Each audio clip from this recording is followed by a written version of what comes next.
앞장서고 계셔서 모셨는데요. 잠시 후에 어떤 이야기 해주실지 기대해 주시기 바랍니다. 7월 14일 금요일 신성원의 뉴스 브런치 문을 열겠습니다.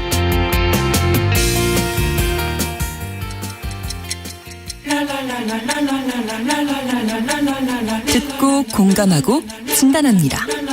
우리 사회를 바라보는 새로운 시선. 신성원의 뉴스 브런치 뉴스픽. 네. 뉴스픽 시작 전에 오늘 지금 이 시각 전국 대부분 지역에 좀 비가 많이 내리고 있어서 좀 알아보겠습니다. 호우특보도 발효된 지역이 있는데요. 자세한 날씨 상황 기상청 박다효 씨 연결해서 알아보겠습니다. 전해주시죠. 네, 이번 장마 극한호우라고 불릴 만큼 강한 비를 쏟아내고 있습니다. 비구름이 위아래로 폭이 좁고 동서로 길게 형성되면서 좁은 지역에 집중적으로 비를 뿌리는 건데요. 어제부터 서울 노원구와 경기 남양주의 경우 200mm 안팎의 강수량을 기록했습니다. 지금은 이들 지역의 빗줄기는 약해진 상태고요. 충청과 전라권에 호우 경보가 내려진 가운데 군산과 익산에서 이미 하루 강수량 200mm를 넘어서고 있습니다. 이 집중호우가 주말에도 이어질 텐데요. 오늘과 내일은 충청권과 전라권에서 가장 주의가 필요하겠습니다. 경기 남부와 강원 남부, 충청권, 전라권과 경북 북부에 내일까지 많게는 200mm가 더 쏟아지겠고요. 그중 충청권과 전북은 1시간에 50에서 최대 100mm의 폭우가 내리며 총 300mm 이상 퍼붓는 곳이 있겠습니다. 지금 금강, 영산강, 섬진강 인근에 홍수특보가 잇따르고 있고요. 지반이 많이 약해진 중부와 전북, 경북에는 산사태 위기경보가 심각 단계로 격상됐습니다. 총 4단계 경보 중 가장 높은 단계인데요. 당분간 하천변이나 산림 주변, 경사지 등 위험지역은 접근을 피하시는 게 좋겠습니다. 강한 바람에도 계속해서 주의하셔야겠습니다. 모든 해안가와 제주도의 강풍특보가, 대부분 해상에 풍랑주의보가 발효 중입니다. 한편 오늘 한낮 기온은 서울이 26도, 대전, 부산 27도, 광주 28도, 강릉 30도 등 어제와 비슷하거나 조금 높겠습니다. 지금 서울의 기온은 25도입니다. 날씨 정보였습니다. 이어서 교통 상황 KBS 교통정보센터의 김한나 씨입니다. 네, 이 시각 교통정보입니다. 먼저 하늘길 상황입니다. 김포공항에서 부산과 김해, 울산 가는 항공편이 결항되고 있고요. 또 인천과 도서 지역을 잇는 여객선 운항도 모두 통제가 됐습니다. 미리 항공 항만 운항 여부를 확인해 주시는 게 좋겠습니다. 계속해서 서울 시내 통제 구간인데요. 잠수교 남단에서 북단 사이 양방면이 통제되고 있고 양재천로 하부도로와 영동 1교 하부도로도 막혀 있습니다. 또 올림픽대로 여의 상류나들목 그리고 하류나들목 진출입 램프 양방면도 통제되고 있으니까요. 주변 차량들은 미리 우회하시는 게 좋겠습니다. 또 오늘 서울 시내 집회도 예정되어 있습니다. 이로 인해서 세종대로 사거리에서 시청 교차로 방면으로 3차로에서 6차로까지 무대 설치로 인해서 지금 통제되고 있습니다. 고속도로는 수도권 제2순환선 화성 방면으로 서용인 나들목 부근에서 토사 유출 사고가 났는데요. 현재는 1차로로만 이동이 가능하고요. 삼가터널부터 서용인 나들목까지 정체되고 있습니다. 또 호남고속도로 천안 쪽으로는 내장산 부근 1차로에서 사고를 처리하고 있어서 3km가량 정체되고 있고 이후로도 정읍 부근에서 4km 작업 여파를 받고 있습니다. KBS 교통정보센터에서 김한나였습니다. 네, 시각 날씨와 교통 상황 정리해 드렸습니다. 들으신 대로 충청 전라도 지역에 지금 호우 경보 내려진 지역이 많아서 특히 많은 비 예보돼 있으니까요. 이 지역에 계신 분들 주의하셔야겠습니다.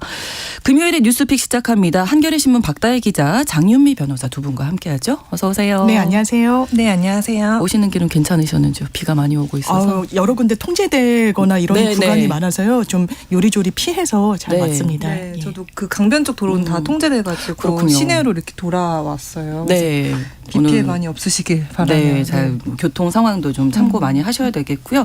첫 번째 뉴스픽입니다. 지금 당정이 실업급여를 손보기 위해서 움직이고 있는데 지난 12일에 관련 공청회도 열었었죠. 이 내용 좀 정리해 주실까요, 박다혜 기자님? 네, 맞습니다. 이제 그 실업급여가 이제 부정수급하는 경우가 있다는 어떤 문제의식 때문에 그리고 여기에 더해서 최저임금을 한 달 동안 받는 그 금액보다 실업급여가 조금 조금 더 많기 때문에 이게 그러니까 근로 의욕을 꺾을 수 있다라는 이런 어떤 문제 의식을 가지고 실업급여 제도를 좀 바꿔보자 이런 얘기가 나왔었어요. 그래서 일단 1차적인 문제는 어쨌든 부정수급 문제가 있는 것 같아요. 그래서 고용노동부가 이제 집계를 했는데. 네.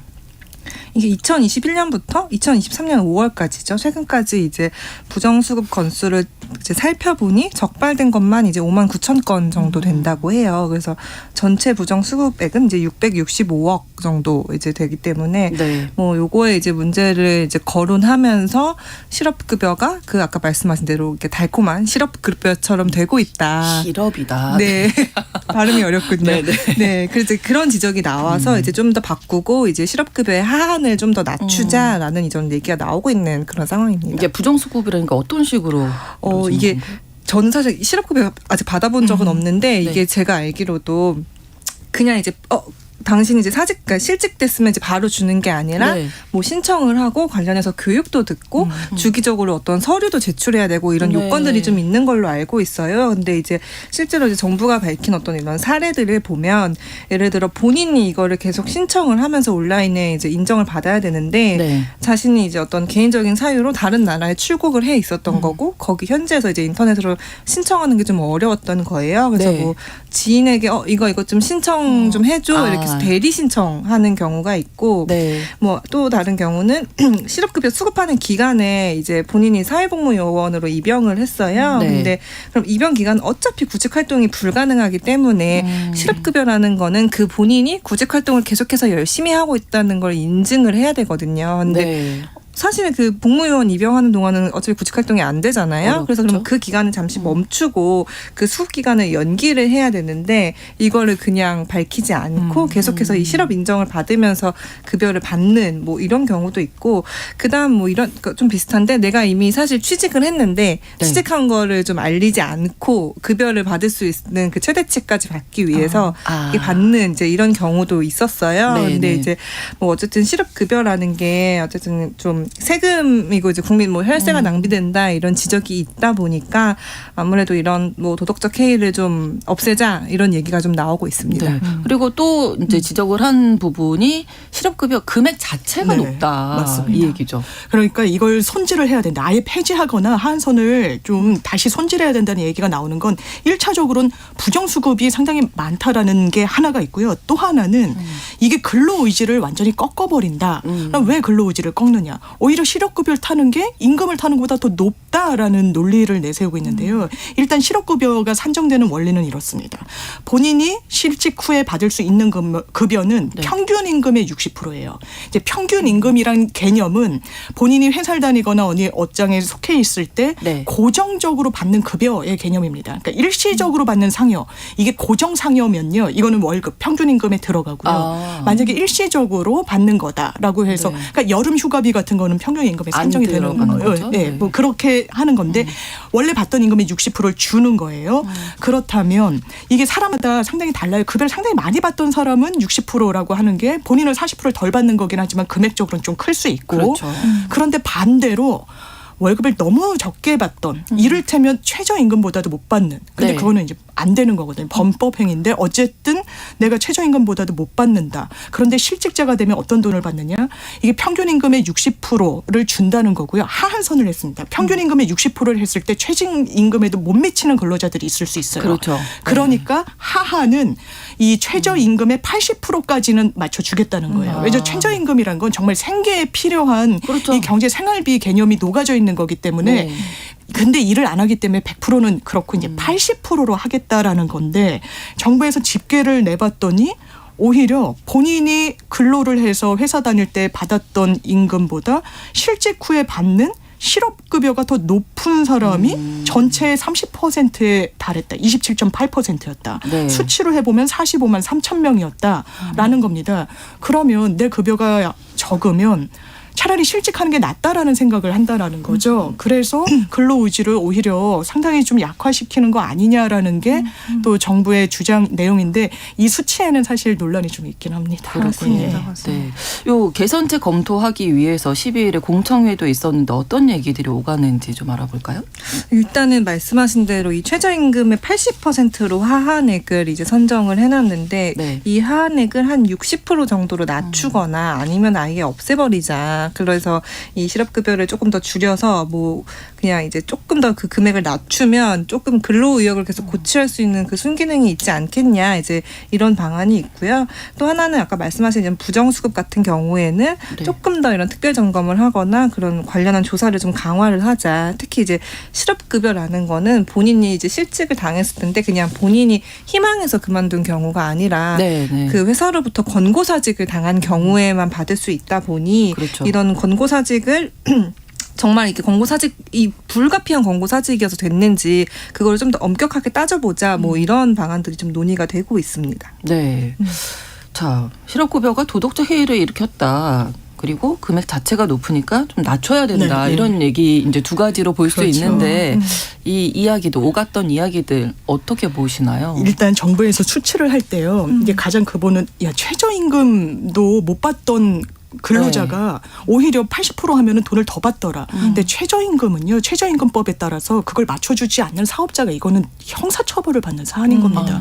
자체가 일단 잘못된 거다. 그러니까 급여를 못 받는 그거를 하나의 기준선으로 삼으면 안 되는 거예요. 그거는 위법 행위를 한 그렇죠. 거거든요. 그리고 또 하나 기본적으로 근로자들은 세전으로 이 급여가 산정이 돼요. 그러면 이 실제로 실업수당 받는 돈 그건 네트로 받는다라는 표현 쓰죠. 그냥 네. 정말 실질적으로 그 돈을 네, 받는 네, 거예요. 근데 급여는 그렇지 않거든요. 뭐 이를테면 연봉이 3천이다 해서 3천을 받는 게 아니에요. 그렇죠. 이 3천에는 국세, 지방세 여러 세금이 있거든요. 그러면 실제로 받는 급여를 어떻게 산정했냐라고 물었더니 그런 국세, 지방세 같은 게 있더니 일괄적으로 10%를 원래 받는 그 평균 임금의 10%를 빼고 우리가 계산해봤어요라고 하는 게 정부 입장인데요. 네. 실제로 근로소득세를 안 내는 근로자들이 대단히 많습니다. 10명 중에 4명 꼴이에요. 급여가 일정 수준에 안 되면 정부에서 소득세를 부과하지 않거든요. 예. 그럼 그런 부분과 수치가 안 맞는 거예요. 왜냐하면 실제로 받는 급여는 산정이 실질적으로 상당히 어렵거든요. 이게 상당히 매우 좀 변동적이고 네. 그렇기 때문에 이거는 과연 정확한 진단이냐 그리고 정확한 진단이라고 하더라도 이 제도 자체를 없애는 게 맞느냐라는 문제 제기가 있는 겁니다. 그렇죠. 실업급여는 분명히 존재하는 이유가 있죠. 있는 거잖아요. 네. 네. 그 저도 변호사님 말씀해 주신 거에 조금 더 보충해서 설명을 하고 싶은데 네. 그 노동부가 낸 자료를 기준으로 지금 정부 여당이 얘기를 하고 있는데 네. 노동부가 산정을 했을 때 최저임금 노동자의 그 세후 세금을 제하고 나서 월 근로소득을 산정해 보니 179만 9,800원이었어요. 네. 근데 이제 실업급여를 기준으로 최저 그 급여를 기준으로 한 달을 계산해 보니 184만 7,040원이다. 네. 이래서 이게 역전 현상이 벌어진다라고 지적을 했는데 말씀해 주신 대로 이거를 다시 계산을 해보면 최저임금 노동자라는 건 사실상 저임금 노동자잖아요. 그렇죠. 그분들은 사실은 그 소득세율도 굉장히 낮고 그 세금 떼는 문제 말씀해 주는데 소득세율도 낮고 이제 정부가 보통 이제 고용보험료나 국민연금 납입액 같은 경우도 한 80%를 대신 내주고 있거든요. 그러니까 세전 소득에서 그 떼지는 그 세후의 금액이 사실 차이가 그렇게 많이 나지 않아요. 네. 근데 이제 노동부가 계산을 할 때는 근로소득에서 이 원천 징수되는 그 세금을 10%로 일괄 적용을 했어요. 그러면은 사실 실제로 최저임금 정도를 받는 노동자분들은 10%를 떼지 않는데 그거를 적용해서 하다 보니까 그 최저임금을 기준으로 했을 때가 이제 179만 원밖에 안 나오는 거죠. 그런데 네. 실제로 그 정도 수준에 받는 노동자들이 세후 얼마를 받냐 이걸 따져봤더니 188만 원이 나오거든요. 그러면 아까 그 실업급여 184만 원보다 높아요. 그러니까 네.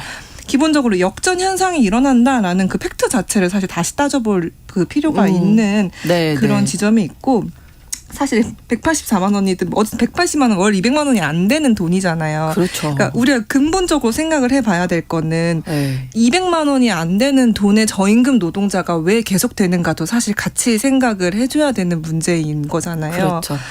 이렇게 아직도 최저임금도 겨우겨우 받으면서 사는 노동자들이 그게 있고 그다음에 이들이 계속해서 이제 일을 잃어버리는 상황에 대한 이런 고민이 같이 사실 돌아가면서 얘기가 나와야 되는데 무조건 이제 실업급여에서 부정수급이 아예 없을 수는 없겠죠. 어떤 제도가 생기든 그 제도를 악용하는 분들은 분명 계시기 때문에 어떤 부정수급을 받는 분들에 대한 뭐랄까요 그런 엄격한 뭐 감시라던가 그런 강화는 있을 필요는 분명히 있지만 네. 그 일부를 이유로 전반적인 이 소득 자체를 낮춰버리는 식의 이런 제도 개선은 그걸 과연 개선이라고 할 수 있을까? 이 문제는 좀 고민을 해볼 필요가 있을 것 같습니다. 노동계는 뭐 당연히 반발하겠고요. 당연히 반발을 하고 있고요. 네. 그렇다면 이게 부정 수급에 문제가 있다라고 하면 이게 법률상으로는 부당 이득이에요. 법률상 원인 없이 가져간 돈이거든요. 당연히 법적으로는 징수를 당합니다. 근데 아예 이걸 근절하기 위해서는 정말 거기에 몇 배가 되는 페널티를 부과하든 그거 입법적으로 해결할 문제인 것 같고요. 그렇다면 우리나라가 굉장히 과도하게 이 실업급여를 책정하고 있느냐. 그래 보이진 않습니다. 아까 말씀드렸다시피 평균 임금 원래 받던 임금의 60%로 하고 있단 말이에요. 그렇다면 OECD 국가들 독일은 60에서 67%로 설정하고 있다고 합니다. 프랑스는 57에서 75%예요. 일본은 최대치로 하면 80%까지 지급을 하고 있다라고 합니다. 그 기간도 한국은 9개월, 270일까지가 최대치예요. 네. 그런데 해외 같은 경우에는 독일, 프랑스 최대 2년까지 지급합니다. 왜냐하면 실업 상태에 놓이면은 네. 물론 구직 활동 열심히 해야 되겠지만 상당히 생계가 정말 직격탄을 받거든요. 그렇죠. 네, 본인 네. 스스로 노력하는데 사회적인 안전망이 깔려 있지면 진짜 이게 또 사회적 비용을 낳는 거예요. 범죄로 몰릴 수도 있고 정말 여러 문제를 낳기 때문에 이건 종합적으로 생각해야 될 것 같습니다. 그렇습니다. 1918번으로 고용보험료를 내고 받는 실업급여인데 일부의 이 부정수급자 때문에 실업급여를 줄인다면 선량한 피해자가 생길 것 같습니다. 이렇게 의견 주셨고요. 9686번으로 실업급여 감시를 강화해야지 정부가 이렇게 손을 본다는 건 벼룩 잡기 위해서 초가삼간 태우는 맞습니다. 격입니다. 이렇게 또 말씀 남겨주셨거든요. 네. 자, 여기에 그 아까 말씀드렸던 12일에 있었던 당정 공청회에서 담당 공무원이 한 발언이 지금 또 논란이 되고 있습니다. 네, 저 깜짝 놀랐어요. 2023년에 이런 발언을 보다니 예, 약간 이랬는데 어떻게 얘기했나요? 그 해당 공청회 이제 고용노동부 공무원분이 참석을 하셨고 실업급여 담당자셨어요. 네. 근데 이제 이렇게 설명을 하셨는데 제가 그대로 인용을 하면 네. 뭐 퇴직하면 퇴사 처리되기 전에 실업급여를 신청하러 오는 사람들이 방문을 하는데 웃으면서 방문을 한다. 근데 이제 문제는 여성 같은 경우에는 이제 여성은 그 실업급여 받는 분 중에 이제 뭐 여자분들 뭐 계약기간 만료 젊은 청년들은 해외여행을 가거나 자기 돈으로 일했을 때 살 수 없는 샤넬 명품 선글라스를 산다거나 네 명품 선글라스를 산다거나 뭐 옷을 산다거나 이런 네네. 뭐 쇼핑을 한다 이제 이런 식으로 말씀을 하셔가지고 좀 논란이 많이 되고 있습니다. 네, 특별히 이제 여성 예, 그렇죠. 또 말씀하셨네요. 저는 이분이 봤더니 담당하고 있는 업무가 실제로 그분들을 대면해가지고 상담하고 서류를 수리하는 그런 분이던데 네. 이런 개인적인 평가는 뭐 이해가 돼요. 뭐, 네네. 예, 실업에 몰렸으면 이런 평가를 또 하거든요. 오랫동안 장기간 회사에 근무하다가 정말 일시에 해고를 당한 남성 노동자들은 네. 어두운 얼굴로 굉장히 좀 침울하게 이 업무를 처리하는데 그에 반해서 청년층, 네. 그 여성은 상당히 거기에 비해서는 가볍다, 웃으면서 들어온다라고 하는 건요. 전 이 사태의 본질을 지적하는 그럴 수 있죠. 건 네, 아니라고 네, 생각합니다. 그리고 실업급여를 수령해서 어디에 썼다, 그거는 네. 정부가 알 수가 없어요. 돈에는 꼬리표가 없습니다. 그렇죠. 수표가 네, 아니잖아요. 그렇죠. 그래서 저희가 그 내역을 뭐 이제 해야 할 수 되는 건 없습니다. 없죠. 예, 본인이 받은 퇴직금으로 정말 뭐 하나 자기한테 사고 싶었던 걸 살 수도 있는 거예요. 어떻게 네, 보면요. 네, 네, 네. 회사에서 잘린 이후에 네. 그걸 도덕적으로 비난해서는 안 됩니다. 그걸 도덕적으로 비난하기 시작하면 실업급여 제도 자체를 그렇죠. 상당히 허물어버리는 하나의 요인처럼 거론이 되는데 이거는 정말 사회적으로 좀 건강한 논의 방향은 아니라는 네. 생각이 듭니다. 뭐 웃으면서 이 얘기도 하셨는데 맞습니다. 웃으면 그러면 안 항상 되나요? 예, 네. 침울해야 되나? 물론 그러니까요. 기분이 안 좋으시고 들어오기 직전에 뭐 재밌는 얘기를 들으셨을 수도 있잖아요. 맞습니다. 굉장히 여러 가지 변수가 네. 있고 말씀하신 대로 그 실업급여를 받는 돈을 그 받으신 분이 어디에 썼는지 알 수 없는 상황에서 이런 발언을 하는 거는 사실 되게 편견을 강화하기도 하고 그 여성 노동자들을 굉장히 비하하는 발언일 수 있는 거죠. 그래서 굉장히 조금 저는 실언에 가까웠다라고 생각을 합니다. 자, 네. 그러면 이제 당정에서는 지금 실업급여를 반드시 손을 보겠다 네. 이런 입장인 건데 개선이 된다면 그렇다면 이게 어떤 식으로 갈 수 있을까요? 두 분이 좀 지금은 하한선을 아예 두지 않거나 뭐 폐지까지도 폐지 얘기까지 얘기 나오는데요. 아예 하한선을 폐지하는 그 입법례를 채택하고 있는 외국은 좀 보기 어려운 부분도 있고요. 네. 그리고 근로의욕을 굉장히 저하시킨다. 이거는 사실 산술적인 그 수치에 대해서는 이론의 여지가 있습니다. 많은 전문가들이 지적하고 있거든요. 네. 그리고 내가 만약에 원하지 않는 비자발적 실업인 상태에 놓였다. 저 같으면 실업급여를 받더라도 구직을 할 것 같아요. 왜냐하면 네. 그럴 수밖에 없고 또 한시적으로밖에 나오는 거 아니에요. 그렇죠. 내가 끊임없이 구직 활동을 했다라는 걸 또 확인시켜줘야 됩니다.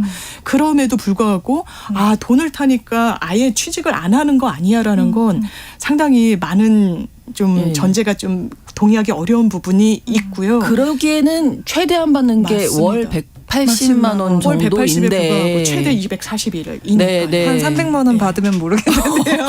네, 그거는 아닌 것 같고요. 네, 그래서 네. 이 제도를 맞습니다. 물론 손질할 수 있겠지만 네, 네. 부정수급에 대해서 아까 말씀드렸다시피 페널티를 강력하게 더 네, 네. 설정한달지 이런 방향을 모색하는 게 더 낫지 않나라고 생각해요. 그러니까 청취자 한 분도 그런 의견 주셨잖아요. 맞습니다. 부정수급에 대해서 네, 더 네. 강화를 해야 된다. 저도 뭐 그 부분에 조금 더 동의를 하고요. 아까 네. 변호사님이 좋은 말씀을 해주셨는데 사회 안전망의 역할을 해주거든요. 이제 어쨌든 우리 모두 알다시피 이제 더 이상 과거처럼 우리가 한 회사에 입사를 하면 네. 정년이 될 때까지 쭉 일하는 경우가 굉장히 드물잖아요. 그렇죠. 굉장히 불안정한 일자리를 가지고 있고 그래서 수시로 사실 내가 그러니까 사실 내가 원치 않는 상황에서 계속 일자리를 바꿔야 되는 게 많을 거고 이제 아마 청년 노동자들이 사는 세상은 아마 더 그럴 거예요. 더 불안정한 일자리가 있는 상황이고 이들에게 중요한 거는 결국 그 사회에서 국가가 해야 되는 역할은 특히 한국 같은 경우는 실패를 받아들이고 실패를 딛고도 다시 일어설 수 있게 해주는 그 안전망이 중요하다는 이야기를 가장 많이 하잖아요. 네. 그게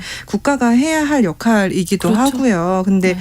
실업급여 제도라는 게 어쨌든 내가 뭔가를 실패하거나 내가 이 직업을 이제 그러니까 내가 원치 않은 상태에서 일어서 굉장히 힘들 때 어쨌든 내가 최소한의 생계를 이어갈 수 있게 만들어주는 정말 최소한의 장치라고 생각을 하거든요.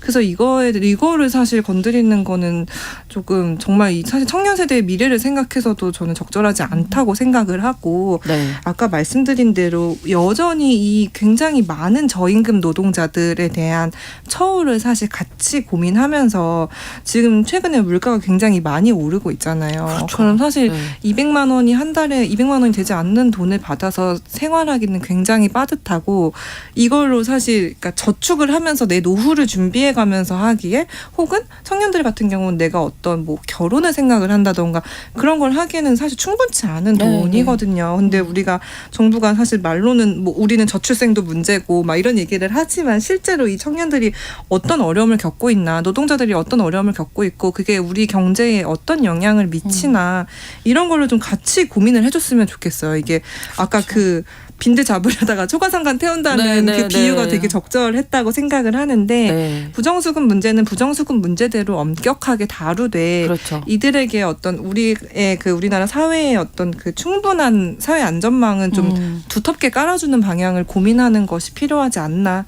그렇게 생각합니다. 알겠습니다. 여기에서 첫 번째 뉴스픽 마무리하고요. 뉴스 브런치 1부 마치겠습니다. 2부에서 뉴스픽 계속 이어가고요. 11시 30분부터 일부 지역에서는 해당 지역 방송 보내드리겠습니다.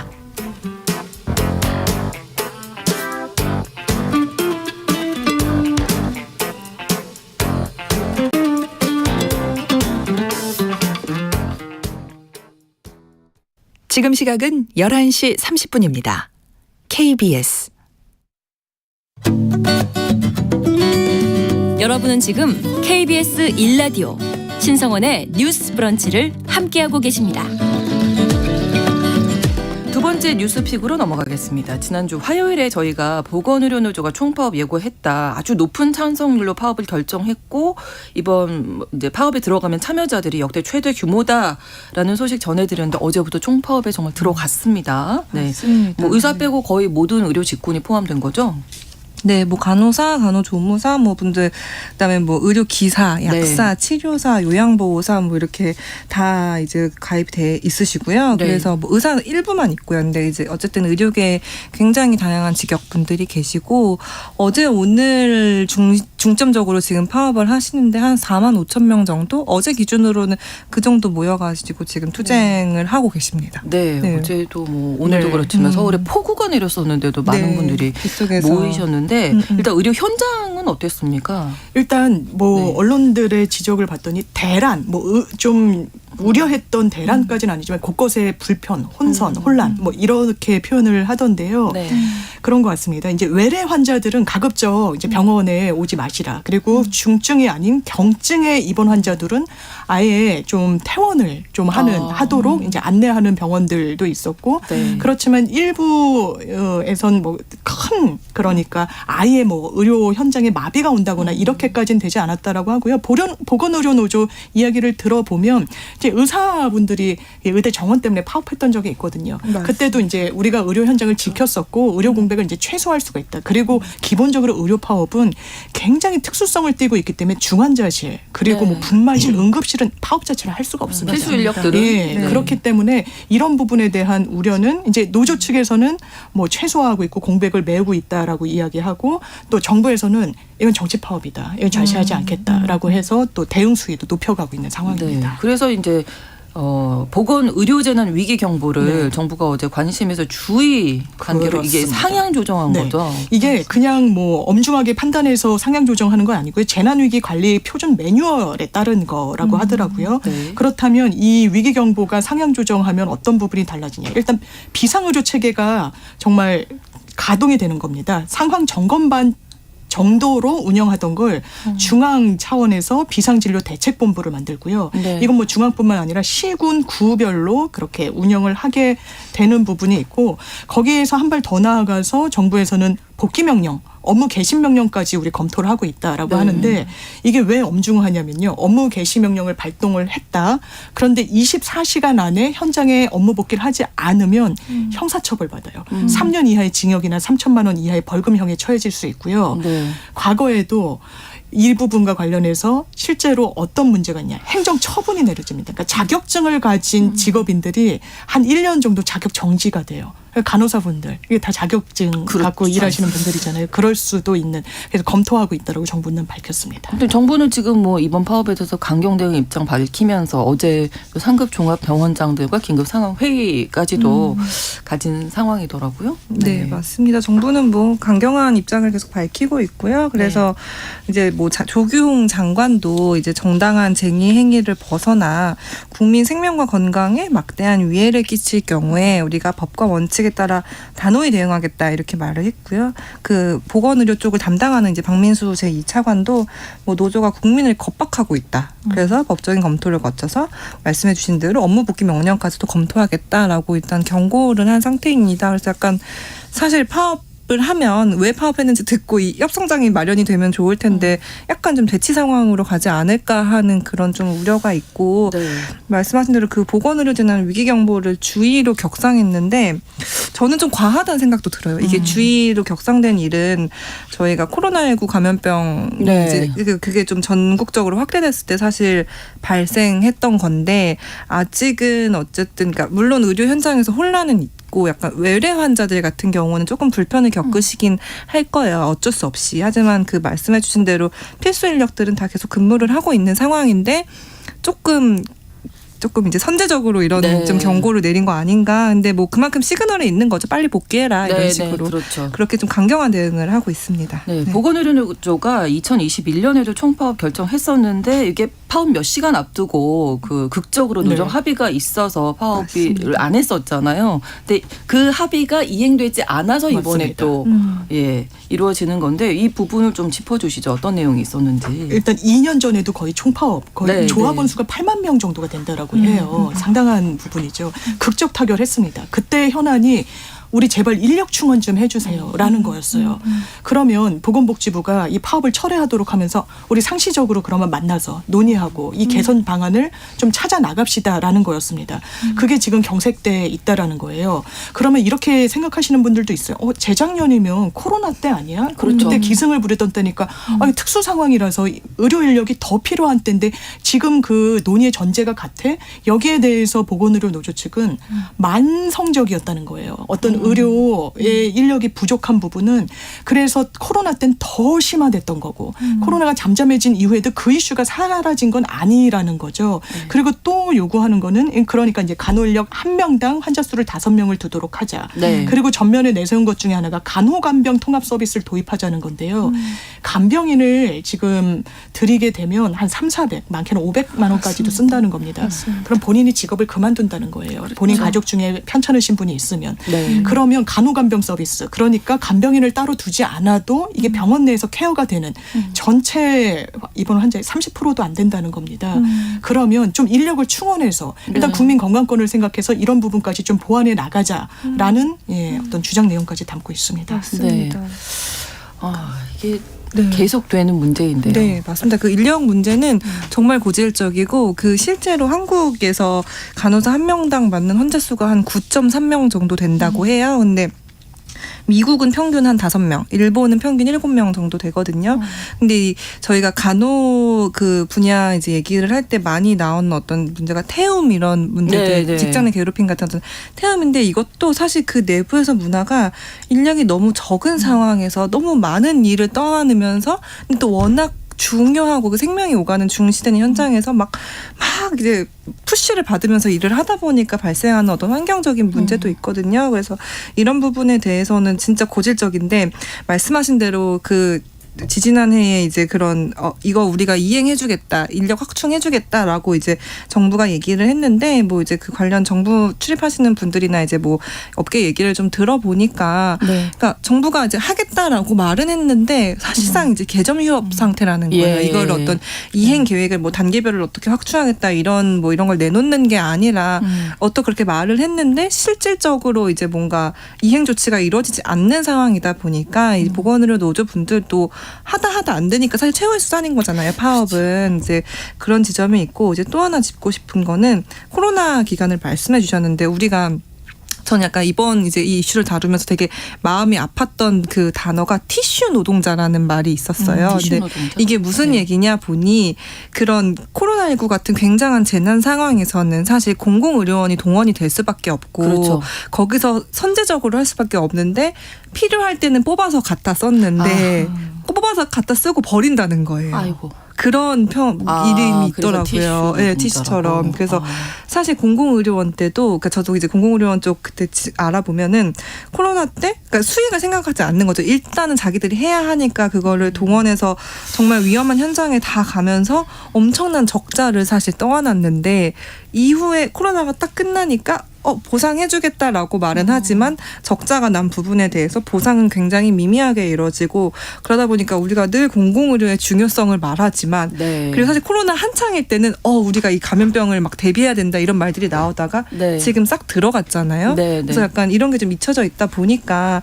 이런 공공의료에 대한 좀 공공의료원의 어떤 적자 상황, 인력 상황 이런 거를 좀 보충해달라 이제 이런 얘기도 함께 포함되어 있습니다. 네. 근데 언제까지 총파업 앞으로 어떻게 될까요? 앞으로 이 총파업 규모는 정부가 어떻게 협의에 적극적으로 나서는지에 따라 좀 조율하겠다는 취지인 것 같더라고요. 이제 정부도 이게 요구하는 상황이 다 고개가 끄덕거려지는 부분이에요. 그렇죠. 코로나19 때 손실 부담 실질적으로 보상해달라, 인력 충원해달라. 그러니까 정부도 우리가 그걸 안 하겠다는 게 아니다. 돈과 시간이 필요할 뿐이다. 이런 취지로 얘기를 하는데 그렇다면 그 어떤 의사를 좁히지 못할 이유가 없거든요. 의료 현장은 국민의 어떤 생명과도 직결되기 때문에 돈과 시간을 탓하기보단 이 주무부처에서 좀 더 적극적으로 나서야 타겟책이 왜냐하면 2년 전부터 계속 협상은 그렇죠. 또 올 5월 달부터 네, 지속적으로 네. 됐다고 하거든요. 네, 알겠습니다. 금요일에 뉴스픽 마무리하겠습니다. 한겨레 신문 박다혜 기자, 장유미 변호사 두 분과 함께했습니다. 고맙습니다. 감사합니다. 자, 그리고 기상특보가 하나 들어와서 알려드리겠습니다. 충북 충주시 그리고 괴산군에서는 홍수주의보가 지금 내려져 있는데요. 괴산군, 충북 괴산군 목도교 지역에 홍수주의보가 발효됐습니다. 이 괴산군 목도교 지점 수위가 계속 상승해서 12시 30분쯤에는 주의보 수위를 초과할 것으로 예상돼서 홍수주의보가 발령됐다고 하니까요.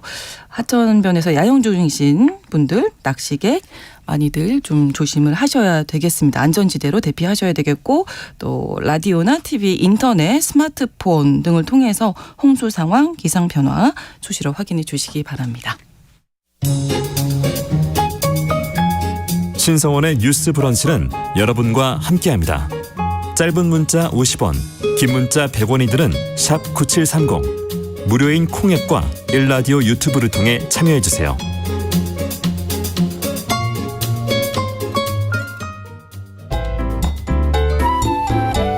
오늘의 인물을 만나봅니다. 뉴스 브런치 초대석. 네, 오늘 브런치 초대석 반가운 얼굴 만나봅니다. 우리에게는 벨기에 출신 방송인으로 익숙한 줄리안 씨인데요. 줄리안 씨가 오랫동안 환경보호를 위해서 앞장서고 있었다고 합니다. 봉사단체를 만들어서 플로깅이라고 하죠. 바다에서 쓰레기를 주우러 가고 또 실생활에서 환경을 생각하는 제로 웨이스트를 실천하면서 환경 강연도 다니고 계신데요. 뭐 아무리 강조해도 부족한 환경과 기후 위기에 대해서 어떤 이야기 해주실지 궁금합니다. 어서 오십시오. 몽주 안녕하세요. 몽주를 이렇게 원어로 들어본 적이 거의 없었던 것 같아요. 그렇죠. 주로 몽주르라고 많이 들어보셨는데. 몽주르 이렇게 저희는 알고 있는데. 저도 이제 벨기에가 불어권 쪽이다 보니까. 맞아요. 그래서 여러분 몽주 안녕하세요. 굿모닝입니다. 반갑습니다. 줄리안이고요. 네. 오늘 제가 방송인 아니라 환경 사랑하는 사람으로서 오늘 인사드리게 됐습니다. 저희가 그러면 환경 운동가라고 소개를 그렇게 드려도 얘기하기도 해요. 근데 신기한 게 막 누가 막 공식력 있게 막 이제부터 운동가다 아니다 이렇게 하는 거 아니다 보니까 어느새 하다 보니까 이제 환경 운동가가 그런 된 거죠. 쪽에 많은 관심을 갖고 계속 일을 하고 계신데 대중교통 타고 오셨겠네요. 그러면? 네, 오늘 고선 타고. 네. 안 그래도 좀 비도 많이 오고 있어서. 네, 그러기도 하고 솔직히 서울에서는 워낙 차도 많이 막히고 하니까 그래서 또 대중교통 굉장히 잘 돼 있는 나라잖아요. 맞아요. 제 시간대 딱딱딱 오고 그렇기 때문에 저는 가능하면 그렇게 하거나 동네에서는 이제 전기 스쿠터 아니면 자전거를 이제 타고 다닐 때가 있어요. 가끔씩 이제 짐 들어야 될 때가 있어서 자전거로 부족할 때가 있으니까 이렇게 번갈아 가면서 하고 있는데 스케줄이 있을 때도 가능한 한 이제 제가 이렇게 타고는 하긴 하지만 물론 가끔씩 이제 택시 탈 수밖에 없죠. 그렇군요. 제가 좀 환경운동 관련해서 어떤 활동을 하셨는지 잠깐 소개를 드리면 2016년에 유럽연합 기후행동 친선대사셨고요. 올해는 대한민국 녹색기후상 시민부문 우수상을 수상하셨네요. 엄청 영광스러운 게 국회에서도 이걸 받게 됐던 거라서 엄청 영광스럽게 생각을 했고 저는 이제 다양한 활동 많이 해봤던 것 같아요. 뭐 솔직히 2016년도에 이제 임명됐던 계기가 제가 그때는 이제 어떤 그 우리가 뭐 텀블러 사용한다거나 아니면 뭐 건전지 아니라 충전지를 활용한다거나 이런 거 할 때 생기는 소리들 가지고 제가 음악을 만들고 영상 만들었는데 그게 유럽연합에서 한국뿐만 아니라 좀 아시아권에서도 많이 사용했어요. 언어가 없으니까. 그래서 그때 이제 대사님께서 좀 높게 평가하셔가지고 저한테 이렇게 임명해 주셔서 지금까지 쭉 이제 활동하고 있고 작년에 제가 좀 더 목소리 많이 내게 되던 것 같아요. 그래서 진짜 많은 곳에서 쓰레기 주워다 다녔는데 뭐 을왕리에서 한 5단체랑 같이 해가지고 하루 만에 500kg의 해양 쓰레기도 줍고 그리고 500kg요? 네. 그리고 뭐 그 원래 되게 유명한 제로웨이스트 샵이 있는데요. 거기 알맹상점이라고 거기랑 최초의 이제 일회용 컵 없는 커피차에서 일회용 컵 없다방이라고 이름 지어가지고 일회용 컵 없다방. 여기는 없어요. 일회용 컵이. 그래서 그렇게도 했었고 다양한 것도 많이 했었는데 그래서 이제 좋게 보셔가지고 제가 올해 영광스럽게 이렇게 또 상까지. 근데 500kg 을왕리에서 주우셨다고 하는데 이렇게 많아요 쓰레기가? 제가 정말 쓰레기 주우면서 다양한 거 많이 주워봤거든요. 한강에서 제가 노트북을 주워본 적 있고요. 그걸 왜 노트북에 버려요? 그러니까 그래서 한강 안에서 심지어 있었고 그리고 놀라운 것도 제가 바닷가 갔을 때 냉장고를 주워봤는데요. 냉장고를 어떻게 주워요? 한 개도 아니라 5개를 주워봤어요. 그러니까 저희가 봤을 때 냉장고 굉장히 처음 주웠을 때 와 이거는 역사적인 일이다라고 생각을 했지만 다음에 갔을 때 또 줍고 또 줍고 하니까 생각보다 흔히 우리가 한국 바닷가에서 찾을 수 있는 것이 냉장고예요. 아니 이거는 무게도 있어서 그러니까 이제 무게도 있죠. 네, 누군가 당연히 저희가 또 왜 약간 좀 떨어진 곳에서 주웠거든요. 그래서 누군가 그걸 들고 거기서 버렸던 건 아니고 그건 아니고 바다에서 이제 떠밀려서 이제 왔던 거죠. 이렇게 오늘처럼 비가 많이 온다던가 하면 맞아요. 그리고 바다가 다 연결돼 있다 보니까 이제 서서히 바다로 그렇죠. 그래서 정말 신기한 거 많이 좋게 됐는데 진짜 한국에서도 그렇고 한번 바닷가 이제 그런 사람들이 많은 바닷가 아닌 조금만 떨어진 곳에서 가잖아요. 그러면 진짜 문제 심각하다는 건 알 수 있을 것 같아요. 정말 상상 초월이네요. 네, 정말 상상 초월이더라고요. 예. 그래서 이게 되게 신기한 게 우리가 맨날 쓰레기 문제 있다고 하지만 예. 인간은 경험하지 않으면 정확히 몰라요. 맞아요. 그래서 한 번 진짜 직접 봐야. 맞아요. 네.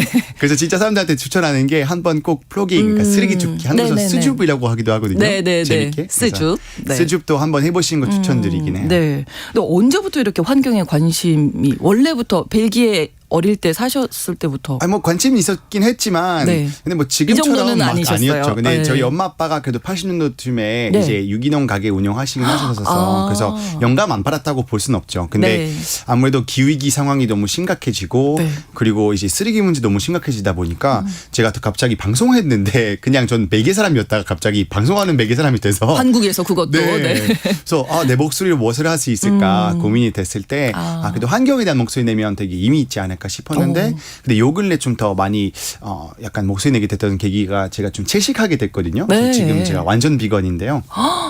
그래서 오. 근데 이제 완전 비건 하니까 갑자기 세상이 바뀌다는 걸 봤어요. 그래요? 전에 좀 약간 안 바뀌지 않을까 싶었는데 네. 요새 막 그 원래 고기를 판매했던 프랜차이즈 그런 막 패스트푸드점에서도 막 약간 비건 버거 내고 하는 거 보니까 네네네. 한 명 한 명의 목소리가 이렇게 기업도 움직이고 이제 움직이고 움직일 수 움직이게 있구나. 만들고 하는 거 보고 그럼 나는 이것 좀 목소리 내고 해야겠다. 왜냐면 솔직히 저는 되게 놀라웠던 게 살림펄츠의 원인 1위가 소고기거든요. 그래서 네. 내가 옛날부터 항상 줄일 수 있을까 싶었는데 근데 제가 어느 날 다큐 봤는데 그 다큐가 좀 사실은 우리가 고기 안 먹어도 충분히 힘쓸 수 있고 막 운동도 할 수 있고 네. 아우 힘이 없어. 난 고기 먹어야 돼. 이런 말씀 많이 하시잖아요. 많이 하잖아요. 네. 근데 얼마 전에 테니스에서도 그 결승전 때 1, 2위 다투던 두 분 다 비건이었어요. 그래서 요새는 사실 운동선수들도 오히려 더 좋은 성능 내기 위해서 고기 아닌 채소로 많이 바뀌더라고요. 그래서 잠깐만 그러면 이제 힘내기 위해서 필요 없다면 나는 그럼 더 환경 위한 실천할 수 있겠다. 그래서 이렇게 하게 됐어요. 네. 그럼 완전 비건이라고 하셨죠. 비건도 단계가 있잖아요. 뭐 계란까지는 되고 뭐 해산물 드시고 뭐 이 정도 단계 완전 그런 것도 안 드세요? 네, 저는 아예 안 먹는데 사람들이 헷갈리는 게 사실 비건 단계는 없고 약간 뭐 단계 없는 거예요? 그러니까 유기농처럼 반유기농 없잖아요. 근데 그렇죠, 이제 그렇죠. 비건이 이제 동물 성분 없는 것이 비건인데 네. 이제 어떤 사람들은 조금 더 이제 비건 지향하면서 나는 그래도 뭐 김치 들어간 젓갈까지는 안 먹기는 너무 힘들다. 네. 아니면 국물이 들어가는 멸치 뭐 국물이라거나 이런 것까지 안 먹는 건 너무 힘들어서 어차피 뭐 저는 저를 힘들게 하려고 하는 거 아니고 저는 어떤 환경 위한 실천하기 위해서 하는 거기 때문에 그냥 각자 자기의 속도 맞게 하는 거죠. 어느 네. 순간부터 안 먹고 싶어지더라고요. 그래요? 요새 채식 너무 맛있어졌어요. 그래요? 진짜 맛있어졌어요. 요새 막 짜장면, 짬뽕 다 돼요? 이런 것도 다 되고 막 치킨도 요새 막 버섯 내가지고 막 튀김옷 너무 맛있어가지고 오늘 같은 날 멸치 국물 내서 칼국수 수제비 얼마나 맛있는데요? 저는 집에서 떡국도 만드는데 네. 육수 없이 그래서 채수로 탁 해가지고 만들거든요. 네. 캐시넛에서 그거를 또 네네. 한번 너튜브에 올렸는데 반응이 엄청 좋았어요. 그러시군요. 완전 비건을 하시고 네. 또 그 일회용거 보증금 제도라는 게 있다면서 요거 꼭 질문해달라고 하셔서 네, 사실은 이제 네. 한국은 원래는 그렇게 아쉽게도 해마다 이 기후위기 대응 지수에서는 네. 거의 꼴찌꼴이거든요. 네. 한국보다 못한 나라들은 이란, 뭐 카자흐스탄 그리고 한 나라 또 밖에 있는데 그 밑에 골치예요. 그래서 그렇군요. 한국은 사실은 대응 많이 안 하고 있다는 것은 그건 명백한 사실인 것 같아요. 근데 해외적으로 되게 높게 봤던 것 중에서 하나가 한국은 원래 일회용컵 보증금 제도를 도입하려고 있었어요. 근데 사실 지금 원래 전국적으로 하려고 했다가 안 됐어요. 지금은 전국적으로. 네. 그래서 지금 제주도에서 지금 시범 운영을 하고 맞아요. 있거든요. 네, 네. 근데 되게 중요한 게 뭐냐면 한국에서 저는 한국 와서 아의 맛을 처음 봐가지고 저 제 거 지금 보셨죠? 그러니까요. 일회용 아나운서님 이거 뭐 하시는 겁니까? 죄송합니다. 제가 오늘 텀블러를 들고 가끔 듭니다. 괜찮아요. 반성하겠습니다. 괜찮습니다. 네네. 저도 많이 그랬었는데 네, 네. 근데 문제는 이제 사실은 매년 프랜차이즈 기준으로 33억 개의 일회용컵 만들어지는데요. 이거 엄청나고. 한국 사람들이 분리 배출 진짜 잘하잖아요. 네. 근데 재활용 얼마나 되실 거라고 생각하세요? 아나운서. 잘 안 난다면서요? 자, 몇 프로 정도? 몇 프로? 맞춰야 돼요? 뭐. 한 10%? 네, 그것도 안 돼요. 5% 안 미만이라고 돼요? 해요. 5% 미만이라고 하고 있어요. 저는 그러니까 분리수거 잘하기 때문에 약간 죄책감이 좀 덜하다 이렇게 생각했는데 아니네요. 그게. 그러니까 지금 일회용 컵 대해서 말하는 거예요. 그러니까 일회용 컵은 5% 미만이에요. 왜냐면 그래요? 우리는 봤을 때 다 똑같은 투명 플라스틱이니까 그냥 재활용 다 되겠다 싶은데 버리거든요. 그냥. 네. 근데 사실은 재질이 다 달라요. 그래서 우리가 하나의 재질로 앞으로 만들어야지라고 뭐 어떤 법적으로 좀 규제 만들거나 아니면 일회용 컵처럼 이거를 다시 돌려줘서 네. 그걸 정말로 다시 이제 그 보증금 제도 만들어가지고 이거를 네. 재활용될 수 있는 시스템을 도입하지 않으면 계속해서 이렇게 진짜 뭐 백두산보다 높은 큰일이네요, 이렇게 이게. 많은 진짜 일회용 컵도 나오거든요. 정말 반성합니다 오늘. 아닙니다. 네. 귀찮다니 우산 하나 더 들어서 귀찮다는 이유로. 근데 너무 네. 이게 일회용 컵 사용하는 게 편하니까 쓰는 거잖아요. 근데 네. 대안이 편할 수 있다면 그렇죠. 그러면 그럼 그걸 쉽게 또 실천할 수 있겠죠. 선택을 하겠죠. 제가 이번에 그 이태원에서 그런 제로 웨이스트 샵 하나 만들었거든요. 그러셨다고. 예, 그래서 노노샵. 맞아요. 네. 노 다 애니멀, 노? 노 플라스틱. 아. 그래서 이제 우리는 모든 거 비건 그리고 네. 플라스틱도 최소화하려고 노력하고 있는데 그러다 보니까 일회용 컵 없겠죠? 저희는. 예. 그래서 다 들고 들어가요. 텀블러나 뭐 개인 컵 가지고 가야 돼요. 근데 그렇지만 않아요. 저희는 그래요? 보증금 있어요? 시스템 하나 도입해서 그래서 우리가 우리 가게에서 이제 4,000원 내고 그거를 이제 컵을 가져가서 네. 2주 안에만 다시 갖다 주면 되는 거예요. 네네. 그래서 되게 좋은 게 사실은 그 점장 입장에서도 네. 해보니까 그 한 번 사가고 네. 다시 오잖아요. 그죠. 그러면 또 뭔가 구입을 하시겠죠. 네. 그래서 이거는 어. 이제 솔직히 말하면 환경 생각하는 것뿐만 아니라 많은 우리 이익을 생각하는. 맞아요. 커피 이제 하시는 사장님들도 했으면 좋겠다. 그래서 네네. 그러네요. 네. 사실은 일회용컵 그 제도에 대해서도 네. 그 되게 신기했던 게 뭐냐면 전국 카페 그런 협회 있을 거 아니에요. 네, 네. 근데 그 협회에서도 그걸 지지하고 있어요. 그래서 사실은 그 협회에 말하는 사람들도 사실 우리도 뭐 아이가 있고 하는데 우리도 네. 문제 심각한 거 아니까 하지만 우리 혼자서 하기는 힘들고 다 같이 했으면 좋겠다 이 마음이니까 그렇죠. 그래서 좀 이렇게 다 함께 했으면 좋을 것 같아요. 그러면 우리가 코로나19 지나오면서 그 배달 음식을 정말 많이 먹었거든요. 너무 편하죠. 네, 근데 배달 음식을 안 드셨겠군요. 저 먹긴 했죠. 근데 네. 이제 왜냐면 제가 막 완벽하다고는 볼 수는 없지만 네. 최대한 노력하는 게 중요하잖아요. 그럼 용기를 이렇게 가지고 가서 그렇죠. 저는 그렇게 많이 했었던 것 같아요. 이게 용기 내 캠페인이 있었는데요. 용기 내 용기 캠페인. 내. 그러니까 용기 내라는 거 아니고 그 용기. 다회 용기 내라. 네네. 그래서 이제 저는 주로 촬영 가기 전에 가끔씩 전날 제가 막 바빠서 그러지 아니면 좀 귀찮았거나 아니면 제가 좀 장 못 봤을 때도 있잖아요. 그러면 제가 요리하고 가지 못해요. 그러면 저는 전날 레스토랑에 가서 네. 제가 다회 용기 가져가가지고 여기다 담아주세요 하고 그럼 집에서 가져가서 다음날 이렇게 먹는데 처음에 조금 이게 좀 막 물어보면 뭐 좀 뭐 어떻게 생각할까 괜찮을까? 하는데 네. 오히려 좋아하시고 처음에 궁금해하시고 여기 담으려고 하시는 거세요. 근데 되게 그럼 더 쉽고 많이 주지 않으세요? 그럴 때도 있고 안 그럴 때도 있고요. 이게 용기 그래서 큰 거 큰 가져가겠더라고요. 거 일부러 네, 가져가시고. 작게 가져가면 또 그분들이 어쩔 수 없이 네. 작아서 너도키 가져가시는 걸 추천드립니다. 그렇군요. 3110번으로 보이는 라디오 안 보면 한국인인 줄 아시고 너무 감사해요. 아나운서급으로 너무 잘하신다고 발음이 너무 좋으시다고. 감사합니다. 콩에서 홍쌤이라는 분이 와 진짜 훌륭하시다고 좋은 이 내용 알려주셔서 감사하시다고 많이 감사하죠. 깨달으셨다고 또 말씀을 해주셨는데요. 사실은 이제 이런 것들이 실천하는 게 정말 중요하잖아요. 근데 맞아요. 이게 아까도 말씀해 주신 것처럼 편리함은 우리가 못 버려서 네. 예, 그렇거든요. 맞아요. 이 방송을 지금 듣고 많은 분들이 아마 영향을 또 받지 않으실까 싶은데 하고 싶으신 말씀 있으실 것 같거든요. 네. 그러니까 솔직히 가끔씩 우리가 이런 거 너무 힘들다고 생각하는데 네. 그리고 반대로 가끔씩 한번 하자면 또 다 하려고 그래요, 사람들이. 나 마음을 한번 하루아침에 먹으면. 완전 쓰레기 안 만들 거야. 오. 근데 그렇게 하면은 솔직히 하다가 지쳐요, 사람이. 너무 힘들거든요. 한꺼번에 모든 습관을 다 바꾸는 게. 네. 그래서 저는 조금씩 해보라는 거 추천드리고요. 네. 그래서 전 사람들한테 주로 강연하면서 할 때 주로 뭐 최소 한 끼 하자라는 네. 말 하면서 채식 식당도 한번 가보자. 왜냐면 영국 같은 경우는 영국 결과가 있었는데 네. 모든 영국인들이 일주일에 한 끼를 육식 대신 채식했다면 자동차 1,600만 대와 뺏는 것과 같은 이제 이산화탄소 이제 억제 효과가 볼 수 있다고 했었어요. 한 끼만 이라도 모든 영국인들이 1년 동안 했을 때 그래서 진짜 큰 효과가 있으니까 그래서 저는 좀 환경 위한 걱정 다들 할 것 같아요. 요새 솔직히 제한지에 점점점 커지고 있고 초강력 태풍부터 뭐 홍수도 점점 심각해지고 있고 뭐 한국 뭐 열대 나라 뭐 열대 날씨 되나 뭐 이런 얘기도 되고 맞아요. 있고 근데 솔직히 심각하고 있어요. 그래서 우리가 다 특히 아이 있거나 손자 있으면 우리 아이와 손자의 미래를 위해서 우리 지금 움직여야 돼요. 안 그러면 늦으니까. 근데 그 생각하거든요. 뭐 내가 이렇게 많이 오염이 돼 있는데 나 하나 뭐 그런다고 뭐.